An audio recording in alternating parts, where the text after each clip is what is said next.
Downtown, Petco Park, a new beginning, let's go. Started back rocking the brown. Ever since we've been knocking them down. Baby said she wanna go to the game.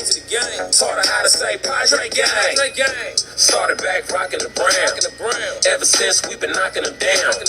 Mitchell and Ness with the old school name. All of the homies holler Padre gang. Yeah, that. And good day, everybody. Welcome to the Talking Friars Padres versus Cardinals pregame show. I am your host, Ben Fadden. The Padres take on those St. Louis Cardinals today at 11:15 a.m. Pacific time. It is in St. Louis. It's not here. I am back in my garage for the pregame show. Padres coming off that series win against the Pittsburgh Pirates. Trent Grisham obviously came up with that huge walk-off yesterday. That was great to watch a couple hours after the fact. I wasn't able to watch it, as I explained in episode 173, which is available on the podcast platforms and available on YouTube. Irie's already in the chat. How's it going? Hope you're doing well. I just got finished. Good morning, Michael. I just got finished with an interview with the Padres prospect, Jack Stronach. He plays for the Tin Caps in High A. So that interview will be going out. He went to Helix. I went to Helix. I was actually his bat boy in high school. So that was fun to do. That'll be out hopefully before today's game starts. And you can watch or listen to that whenever you want to. Talked about a lot of stuff. So hopefully you can tune into that. If you're new, I hope you can subscribe to this YouTube channel. We're over 700 subscribers, trying to get to 1,000 because there are some fans of this YouTube channel that want to implement those super chats, and I have to get to 1,000 subscribers to do so. But nonetheless, with this game today, the Cardinals entered today in the series 26-21. The Padres 30-17 after taking 2 of 3 from the Pirates. The voicemail number, by the way, I forgot to say that. The social media channels as well. If you want to be featured in an upcoming episode with your voice on the show, just voicemail with a message, 619-335-5770, 619-335-5770, to be featured in an upcoming episode. Any questions you have, any thoughts, if you're pissed off after a Padres loss, or you're really, really happy after a Padre walk-off or anything like that, or anything in between, feel free, give that number a call, and you'll be featured on the next episode that's appropriate to feature that. At Talking Friars on Twitter, Instagram, and TikTok. Today's game is on Valley Sports San Diego, 97.3 The Fan, at 11:15 a.m. Pacific time. Padres are in second place in the National League West. They are 3 games back of the Dodgers, and the Cardinals are in second place in the National League Central, 3.5 games back of first. I think that's the Brewers that are in first place, who the Padres go play in their second road series in this road trip after the Cardinals series. Happy Memorial Day to everyone. Hope you guys are enjoying this day off, probably from work. Manny Machado, that's the big headline. He is back in the starting lineup. We'll get to that. But for the pitching matchup today, Nick Martinez for the Padres, Packy Naughton on the mound for the Cardinals. Nick Martinez started versus the Brewers in his last start. He allowed 2 earned runs, but probably should have. Did I just say should? He should have allowed probably like 4 runs because Jake Cronenworth robbed him, or not robbed him. He saved him with a nice robbing play, diving play up the middle on a dive with the bases loaded, I believe. It was bases loaded, no outs to start that inning. And then with 2 outs, Cronenworth dove on his knees, threw it over to Haas at first base, got out of that inning. And the Padres, I think they ended up winning. Yeah, they ended up winning that game. I think, was that the Zokar walk-off game? These games are getting kind of jumbled up for me, but I think that was the game. And despite all the jams that Martinez has gotten, he's had 6 appearances so far this year where he's allowed 2 or fewer runs. So he gets out of those jams somehow. I know he has a good defense, and that definitely helps. But you hope that he can allow 2 or less runs today. And then for Packy Naughton, he's been very good for the Cardinals. It doesn't seem like he's going to be a walk in the park for the Padres lineup, but the good news is he's probably not going to be in there for long. His longest outing so far this year has been 3 1/3 innings, The rest have been less than 2 innings, and it's not like he's pitching bad. He's allowed 1 run. Well, it was actually 3 runs, but he's allowed more than 0 runs in 1 appearance so far this season. The rest have been shutouts. So he's been really good. It's just going to be a question, kind of one of my what to watch first today. How long will he go in this game with Manny back in the lineup? Getting to the what to watch first before we get to the bullpen and the lineups. How long does Naughton go? Like I mentioned, no Will Myers. I think is it a knee issue? I think I saw that he was dealing with. I don't remember a whole lot of stuff from yesterday, but I think it was a knee issue. And then so Azokar is getting more at bats. Grisham's in the lineup. Azokar is also in the lineup. He's in right field batting ninth. Grisham's batting eighth in center field. And we'll get to that lineup. But for my other what to watch fors, I talked about those other, uh, a moment ago. And then Manny Machado, he's back in the order. Bob Melvin, I did see a tweet come across. Let me see if I can pull it up. I just saw a tweet about Bob Melvin saying that Manny got some injection, and that's why he was out for 2 days. Yeah, Dennis Lynn says Manny had a cortisone injection for that tennis elbow that he was dealing with in his right elbow, I believe. And that injection has had the intended effect, and it looks like he's doing well. Um, Before I had that personal emergency yesterday, which was at Petco Park, sadly, Manny, he looked good in the dugout. I know it's in the dugout, but I remember that he saved the Pirates catcher from flipping over the dugout and falling right on his head. And so he reacted quickly to that. I know he had a towel on his shoulder, but he seems well. And Manny, he plays through injury. Like, I'm pretty sure he was hurt the entire season last year, essentially.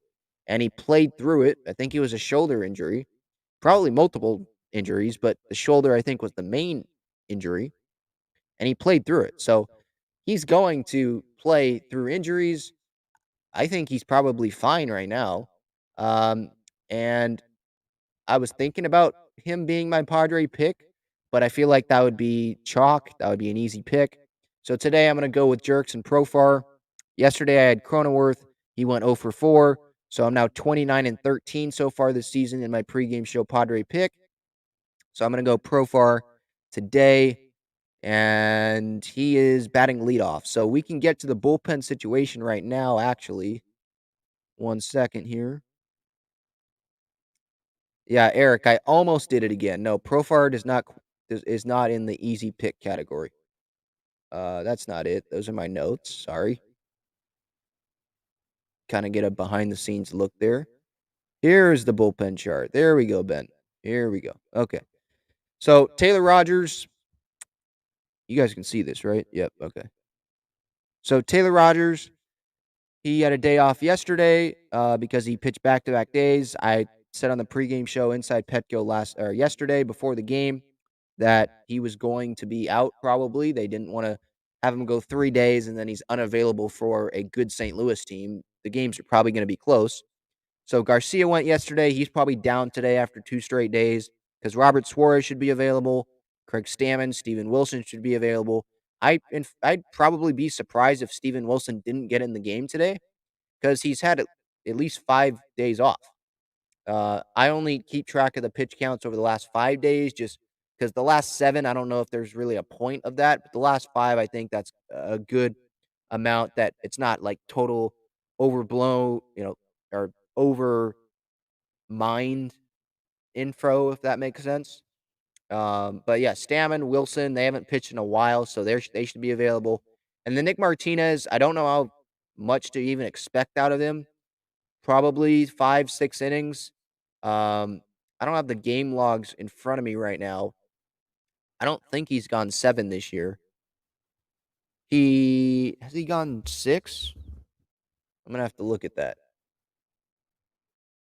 While I pull that up, feel free to leave any questions or anything you have in the chat, any comments, and I'll get to those eventually. Game logs, let's see.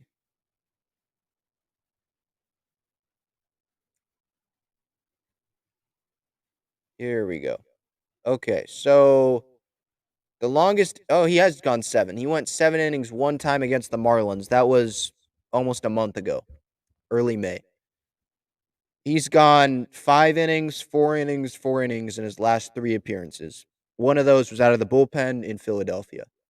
So, you can't expect 7 out of him. That seems like an outlier. He was pitching really well. He allowed 1 run in that start, 102 pitches. That's the most that he's gone. No, no, the second most pitches that he's gone. He went 106 pitches last time. So I would think that they're going to try to not have him go over 100 if they can control that, but we'll see. It took him over 100 pitches to go 5 innings last time, and he's going to get in jams. He just is. Paul Goldschmidt is on fire right now. Nolan Arenado, uh, thank goodness this game is not on a national broadcast because they would be writing Nolan so hard. Him and Yachty. Holy cow, they'd be writing him. So good thing we get to listen to Don and I think Mud today and this series. You don't have to listen to national TV guys, you know, just not control themselves over Nolan Arenado. Um, all right, getting to the Padres lineup. Let's see here. So you got Profar leading off, Manny hitting second, Haas, Voit, Cronenworth, Kim, Nola, Grisham, and then Azokar.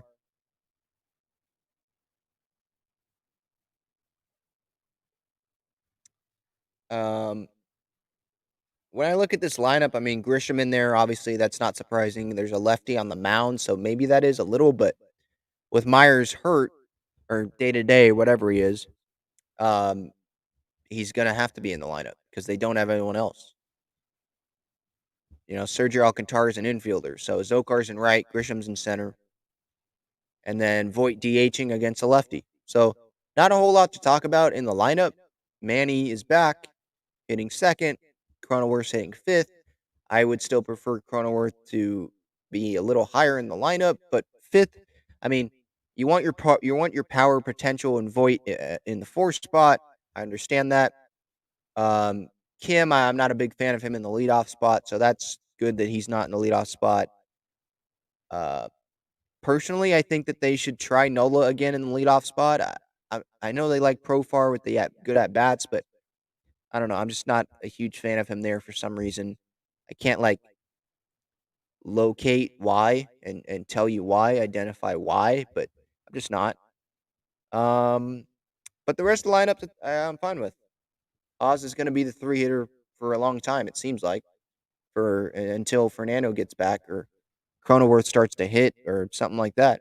So there's the lineup. All right, let's get to your comments here.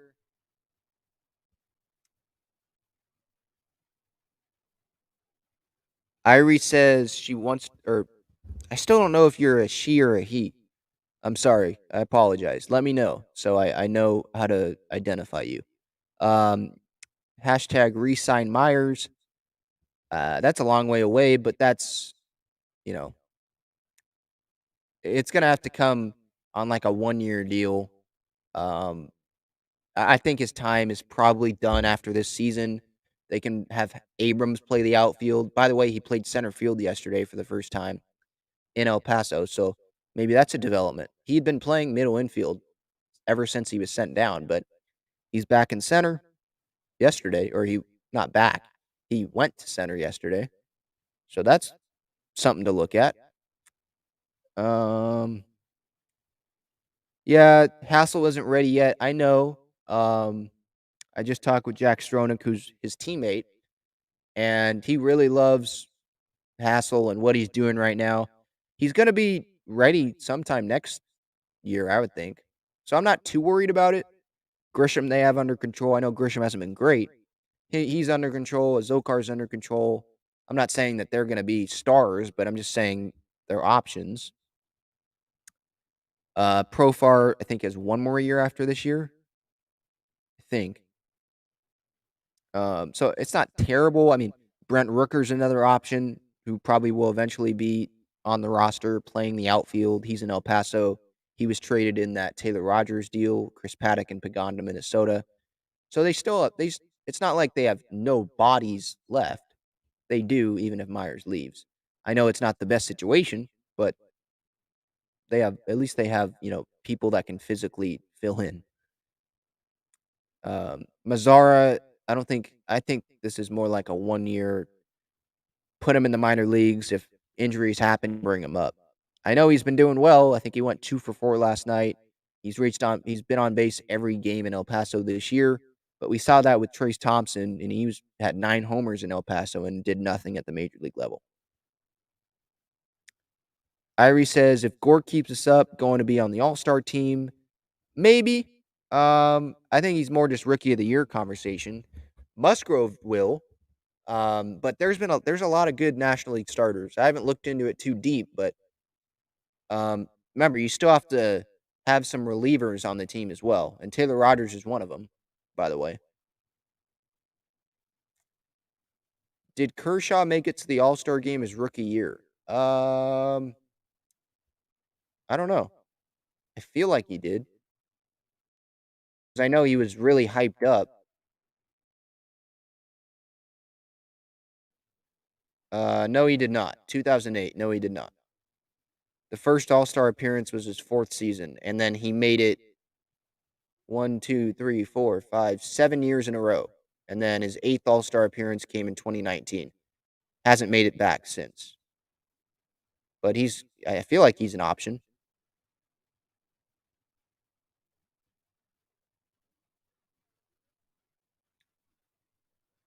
Let's see. Irie said, I think Trent heard me talking S, LOL. That's the way to stop pissing me off, Trent. But you're still going to have to do more than that to get on my good side. Yeah, I mean, look, I put out an episode saying that Grisham shouldn't be starting over Azokar, that he just hasn't earned it. And I talked about this on the episode today, recapping and reacting to the Pittsburgh series. Will this be um, the turning point for Grisham? You definitely hope it will. I'll definitely be the happiest person, on the planet if Grisham can do that, because you talk about the outfield depth and Irie and not being too excited about it. Next year. Well, if Grisham plays well, all of a sudden it looks much better. Let's see here. Alex says, "What about giving Rooker a shot of Myers? If Myers is going to be out a while, I don't think he's going to be out a while, so they're not going to give him a shot." And to be honest, I feel like they put Mazzara up and try that before they pulled Rooker up, but maybe that's just my gut reaction. And then Abrams, maybe they bring Rooker up before Abrams because Abrams just hasn't had that outfield experience. And I think the next time they want to bring him up is when he's ready, because he wasn't ready. It turned out offensively, he just wasn't ready. And he wasn't that great defensively either. But if he's moving to the outfield, that's a totally different position. All right. I think that'll do it.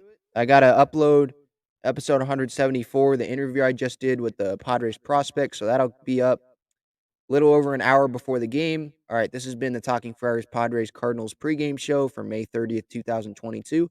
Enjoy the game, everybody. See ya.